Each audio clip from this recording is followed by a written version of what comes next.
Don't let your vacation rental be invisible. ListLittleBooking.com.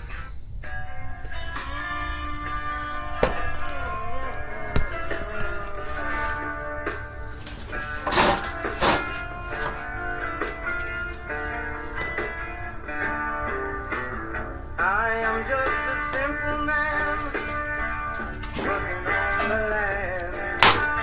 Oh, it ain't easy. I am just a simple man working with my hands.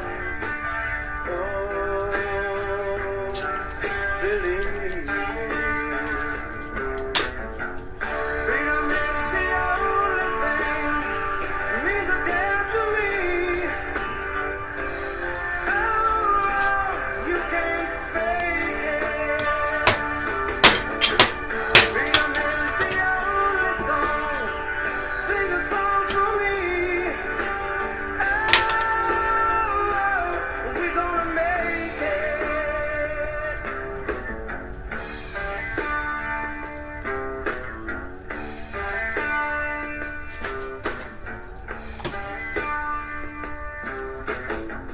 I'm just a simple man trying to remain.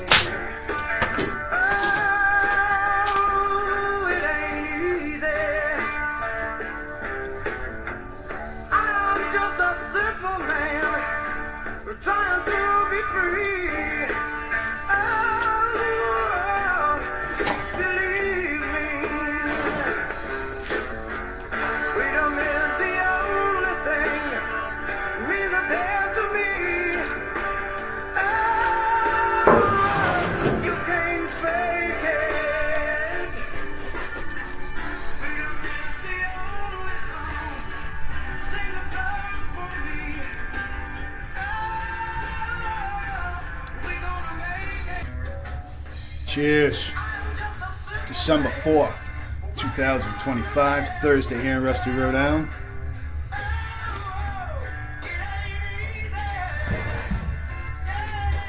So I got the call, my truck's ready. Go pick it up. Had to wait for Connie to get home from work. So she's going to take me over this morning. Pick that up and then I can get it over to the inspection station and get a new inspection sticker put on it. I got my front end right and tight. So yesterday, I thought I was going to take this truck out,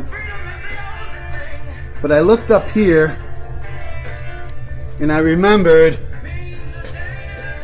I hadn't fixed these holes, so I put some tape on it and I put the epoxy in from the rear, and you can see it comes out pretty good. So what I did was put tape on the outside, and then I pushed the epoxy in from the back of the hole, and that smeared that out with my finger just a little bit. I didn't want to play with it too much until it dries, but now I can sand that a little bit. Going to be putting a new gasket on. I cleaned all the old gasket off. So the way I do this is I don't put the gasket any further down than this point. So from where you go behind the hinges in there, I don't put any gasket in there. I put that section of the gasket here, starting somewhere in here. So there is a second gasket here, but I'll add a flat piece in that runs along here, then across to meet where this. So there's like two gaskets on this door. You have like an inner gasket, which is still good, and I didn't take it out. And then there's the gasket that goes on the door. And I always had a problem when I try to run. I've had the door off. I completely clean it, glue it, I put it in, and the first few times you close the door, the gasket pulls loose in here, in this area. So I don't put it in there anymore. I just run it, stop it right here, over the top, and then down to that bottom lip, And then I don't do a cross here. I actually have another gasket that hits up in this area, so any moisture that might fall doesn't hang, it just falls out. So I got to go over and get, I use marine door gaskets. The door gaskets made for marine, for boats, the doors on the boats. And I get the black 3M weather strip adhesive.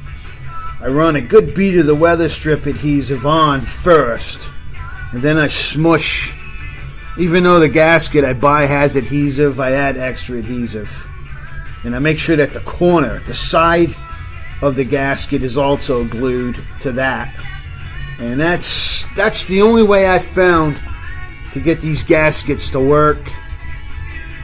You can buy them online, like I said, from the, LNC or Custom Classic or whatever, They sell all them made in China gaskets.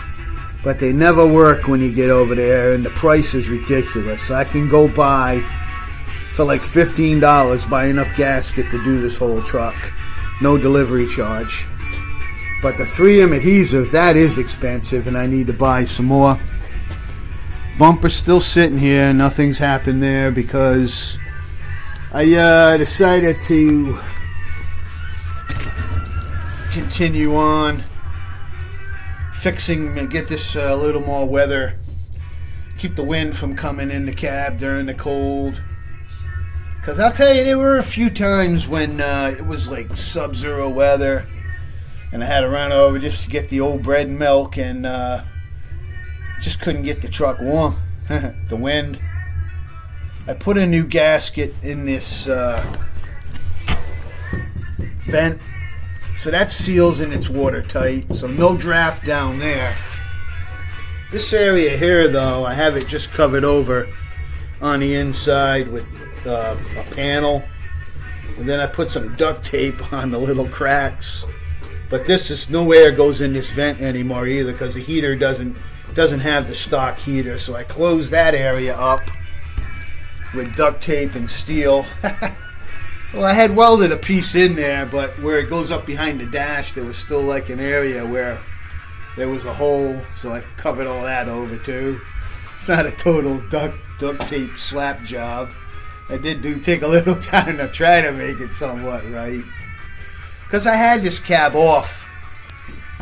The cab and the nose were off of the truck and in here, and I had the seat out, and it gave me a lot of room to work on fixing. I actually could lay the cab back on the back of it. I flipped it on its back, and I worked underneath to fix the bottom and everything. So spent a lot of time working on this underside of this cab to make the body mounts to put it on the 90. But I wound out making them, if you look at where the body mounts are on the 90s, it has like this round piece that sticks out. I literally just cut off the round piece, and there was about that much sticking out, and I made my body mounts right on the original body mounts for the frame, just in a little bit. It worked out well though. So these cabs fit real well on a K1500 chassis. I mean, I see people say, oh, go S10, but I don't know why. I mean, the wheels fit in here perfectly. I mean, if you have an S10, you have to get spacers to push the wheels out. I mean, look how nice those wheels fit in there. That's perfect. Stuffed right out to the rim with those all-season, better than mud tire radials.